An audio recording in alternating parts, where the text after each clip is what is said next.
आपण माने देखिथिबे किछि मनुष्य को अधिक मात्रा रे मशा कामुडुछि। आज्ञा हाँ सतरे किछि मनुष्य को मशा अधिक मात्रा रे कामुडी थाए। सेमानंकु देखिले लागे सते जेपरि मशा सेमानंकु चुंबक परि सेमानक आडकु आकर्षित करूछि। तेबे आसंतु जानिबा एही लोक माने किए एवं मशा एमानंकु काहींकि अधिक कामुडंती। मशा एही लोकंकु अधिक कामुडंती जेउ मानक ब्लड ग्रुप ओ पॉजिटिव थाए सेमानक प्रति मशा अधिक आकर्षित हुअंती कारण एही ब्लड ग्रुप थिबा लोकमानंक मेटाबॉलिज्म हार बहुत अधिक थाए। एहा व्यतीत मशा माने मध्य सेमानकर अभिवृद्धि पाई एही रक्तर आवश्यकता करंती। आपण माने देखिथिबे राति रे सोइबा समय रे अधिक संख्यार मशा कामुडंती कारण एही समय रे मनीष सर्वाधिक परिमाणर कार्बन डाइऑक्साइड मुक्त करि थाए।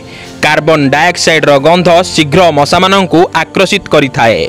एहा व्यतीत मशा माने लैक्टिक एसिड यूरिक एसिड एवं आमोनिया द्वारा मध्य आकर्षित होइथांती। अन्य पक्षरे आपण माने देखिथिबे जेउ माने कथावार्ता कम करंती बा चुप रुहंती सेमानक प्रति मशा मध्य अधिक मात्रा रे आकर्षित हुअंती कारण जेउ लोक माने चुप रुहंती सेमाने अधिक परिमाणर कार्बन डाइऑक्साइड मध्य छाड़ी थांती। अन्य पक्षरे शरीरर गंध गंध हेतु मशा मध्य शरीर प्रति आकर्षित हुअंती। जेउ मानक शरीरर अधिक गंधर समस्या थाए किंबा जेउ माने अत्याधिक परफ्यूम व्यवहार करंती सेमानंकु मध्य मशा अधिक कामुडंती। एबे आसंतु जानिबा मशा ठारू किपरि सुरक्षा पाइबा। मुख्यतः आपणक आखपाखरे पानी भरिकी रखंतु नाही। एबे वर्षा ऋतु चलीची तेणु खाली बासन बाक्स बाल्टी किंबा हांडी रे पानी भरिकी रखंतु नाही।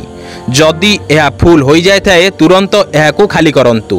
अन्य पक्षर कूलर को सफा रखंतु। जदि आपणक घरे कूलर अछि तेबे समय समय रे कूलर को सफा करंतु।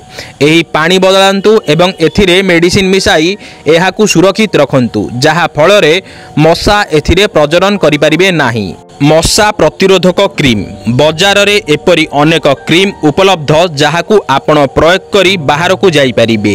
निजे किनिबा परिवर्ते डाक्तरन परामर्श रे क्रीम व्यवहार करिया पई चेष्टा करंतु। अन्य पक्षरे जदि मशा कामुडे तेबे कौन करिबा उचित। जदि आपणकू कोनोसी कारणरू मशा कामुडंती तेबे किछि जिनिस मन रखंतु जेपरिकी रोग प्रतिरोधक शक्ति वृद्धि प्रति ध्यान दियंतु। एथिपाई सबुज पनीपरिबा फल बादाम एवं सेव खाआंतु। सबुठारु अधिक गुरुत्वपूर्ण हेउची आपण जहा खाआंतु एहाकू परिष्कार करी रांधिकी खाआंतु।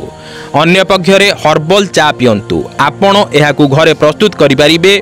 एथिरे अदा गोलमरीच गुंड लवंग गुजराती एवं तुलसी पत्र मिसांतु। एहाकू भल भाबे फुटांतु एवं लगातार किछि दिन पई 1 कप चाह पियंतु।